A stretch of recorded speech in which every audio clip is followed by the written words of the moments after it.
नमस्कार, मैं हूं आपके साथ मयंक। देखिए, मारे लागो यानी अमेरिका में फ्लोरिडा में डोनाल्ड ट्रंप के घर पर मुलाकात हो रही है बेंजामिन नेतन्याहू की और डोनाल्ड ट्रंप की। बेंजामिन नेतन्याहू जो है वो मिलने पहुंचे हैं डोनाल्ड ट्रंप से और कई मुद्दों पर उनकी बात होगी। हम आपको डिटेल में बताएंगे कि किन मुद्दों पर बात हो सकती है और क्या फैसला हो सकता है। इसके साथ ही ईरान की तरफ से एक बड़ा संदेश दे दिया गया है, न सिर्फ नेतन्याहू को बल्कि डोनाल्ड ट्रंप को। क्या है ये संदेश, इस पर बात होगी।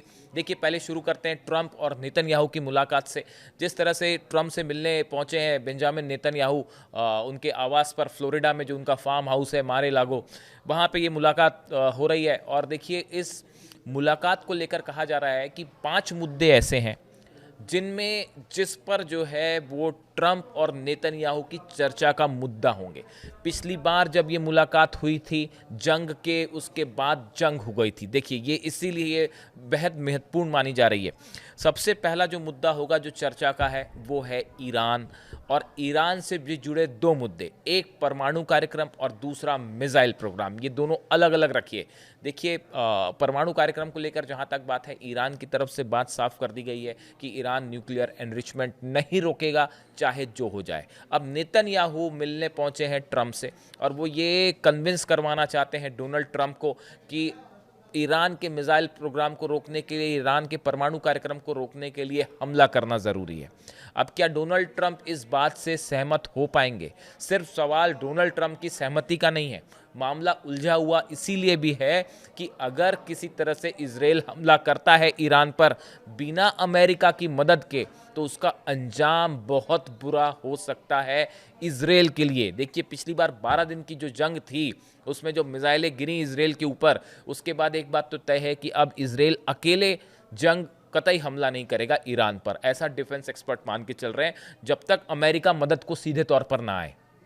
इसीलिए ये बात कही जा रही है कि नेतन्याहू ट्रंप को कन्विंस करने पहुंचे हैं कि आप भी इस जंग में शामिल होइए। बात नंबर 1। बात नंबर 2, मिसाइल प्रोग्राम। देखिए, जितना गंभीर न्यूक्लियर प्रोग्राम है उतना ही गंभीर मुद्दा अब ईरान का मिसाइल प्रोग्राम हो गया है। जिस तरह से हमले हुए 12 दिन में, उन हमलों ने इजराइल और अमेरिका, ना सिर्फ इजराइल अमेरिका, पूरे यूरोप और पूरी दुनिया को एक प्रकार से हैरान कर दिया। किसी को उम्मीद नहीं थी कि ईरान के पास इतनी घातक मिसाइलें हैं जो इजराइल में इस कदर तबाही मचाएंगी कि सबके होश उड़ जाएंगे। अब देखिए, ये मिसाइल प्रोग्राम कैसे रोका जाए।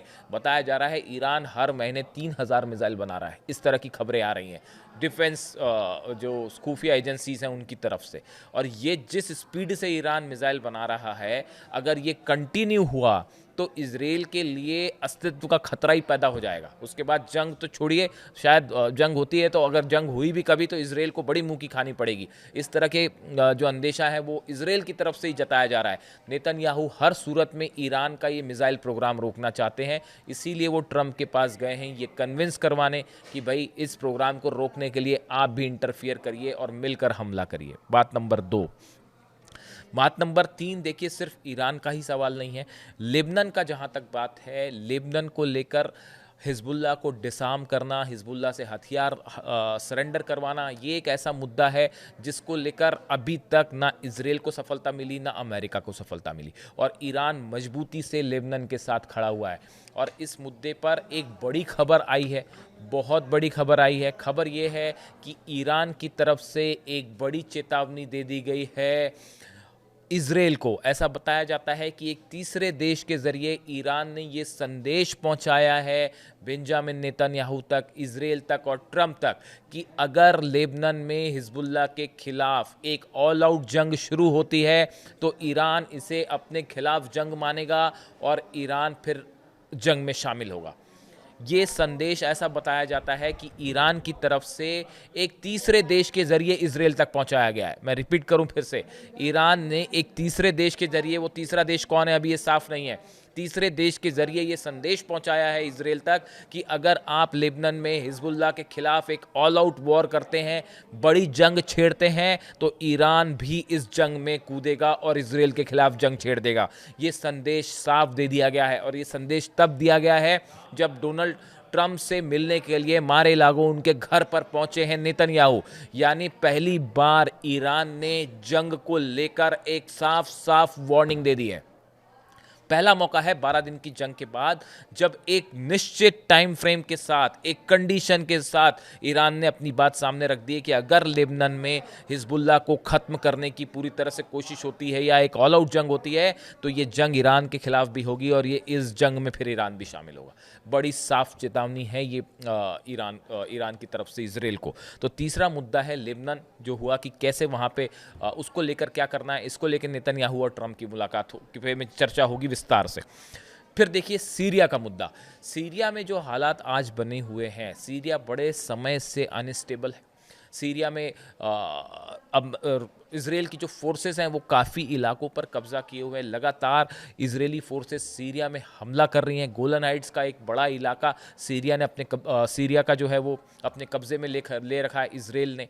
सीरिया में जो ये हालात हैं, इनको कैसे स्टेबल किया जाए या आगे क्या रणनीति अमेरिका और इसराइल की होगी, इसको लेकर नेतन्याहू और ट्रंप के बीच में बड़ी चर्चा होगी। देखिए सीरिया में हमने हाल ही में देखा था कि सीरिया में जो है वो तुर्की और इसराइल भी आमने सामने हैं। हाल ही में तुर्की के बड़े हथियारों के कंसाइनमेंट को इसराइल ने हमले में उड़ा दिया था, जिसके बाद से तुर्की और इसराइल के बीच में खासी जो है वो तनाव वाला माहौल भी देखा जा रहा है। बड़ी खबर ये भी है कि एर्दोगन जो है वो मिलने के लिए जा रहे हैं ईरान, और उनकी मुलाकात होगी अली खामेनी साहब से। इस मुलाकात को भी इस पूरे इलाके में, खासकर सीरिया और इसराइल के पर को लेकर आगे क्या करना है, इस लिहाज से ये मुलाकात भी बेहद अहम मानी जा रही है। चौथा बड़ा मुद्दा गाज़ा। देखिए जो चौथा मुद्दा है, जो ट्रंप को भी परेशान किए हुए है और नेतन्याहू का एजेंडा वहाँ पूरा नहीं हो पा रहा है, वो है गज़ा। देखिए जिस तरह से एक 20 सूत्री प्रोग्राम जो है डोनाल्ड ट्रंप ने लागू करवाया गज़ा में, उसका फर्स्ट फेज़ जो है वो करीब करीब पूरा है। बंधकों को छोड़ने की बात थी, यहाँ से प्रिजनर्स को छोड़ने की बात थी, वो हो गई। लेकिन उसका जो सेकेंड फेज़ है वो डेडलॉक में फंस गया है। सेकेंड फेज़ पर बातचीत आगे नहीं बढ़ पा रही है। हमास हथियार छोड़ने को राज़ी नहीं है, हमास इसराइल पर विश्वास करने को राज़ी नहीं है, इसराइल अपना जो है वो हमास पर विश्वास करने को राजी नहीं है, और अपने एजेंडा के साथ आगे बढ़ रहे हैं। इसराइल की तरफ से साफ कह दिया गया है कि गजा के एक बड़े हिस्से से फोर्सेस वापस नहीं होंगी। वहाँ के जो रक्षा मंत्री हैं कार्ड्स, उनका ये बयान आया है कि एक बड़े हिस्से पर इजरायली फोर्सेस हैं और वो वहीं रहेंगी। ऐसे सूरत में जो 20 सूत्रीय प्रोग्राम है उसका जो सेकंड फेज़ है वो पूरी तरह से कोलैप्स होता दिखाई दे रहा है, फेल होता दिखाई दे रहा है। ऐसे में गजा में आगे क्या होगा, ये वो बड़ा सवाल है जिसका जवाब ढूंढने की कोशिश ट्रंप और नेतन्याहू करेंगे कि आगे क्या किया जाए। देखिए मार्को रूबियो जो है विदेश मंत्री अमेरिका के, उनकी तरफ से कल एक बड़ा इंटरेस्टिंग बयान आया।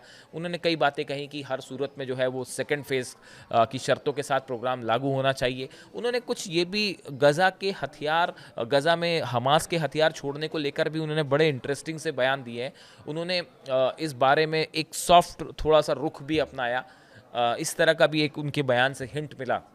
जबकि इजराइल के रक्षा मंत्री कार्ड्स जो हैं वो बिल्कुल अड़े हुए हैं कि जब तक हमास हथियार नहीं छोड़ेगा किसी तरह की बातचीत आगे नहीं हो सकती।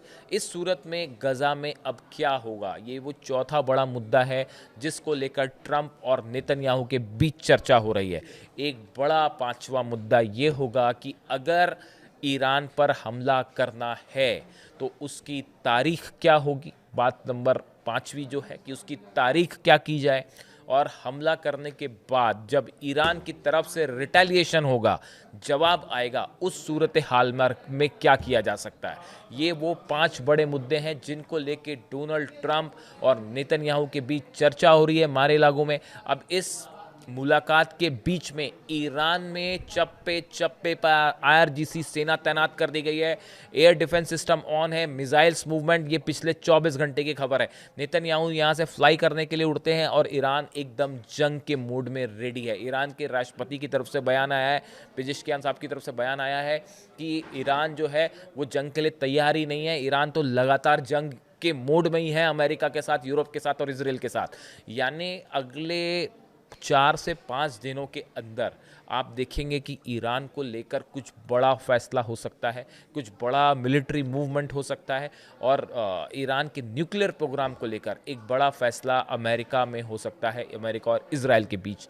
इसका जवाब ईरान क्या देगा, ईरान की तरफ से क्या कदम उठाया जा सकता है, और इस बैठक के बाद क्या बयान निकल के सामने आते हैं दोनों की तरफ से, अमेरिका की तरफ से, इजराइल की तरफ से भी और ईरान की तरफ से भी। इस पूरे हालात पर हमारी नज़र बनी रहेगी। जैसे ही कोई अपडेशन आता है, खबर आती है, हम आप तक पहुंचाएंगे। Thank you so much.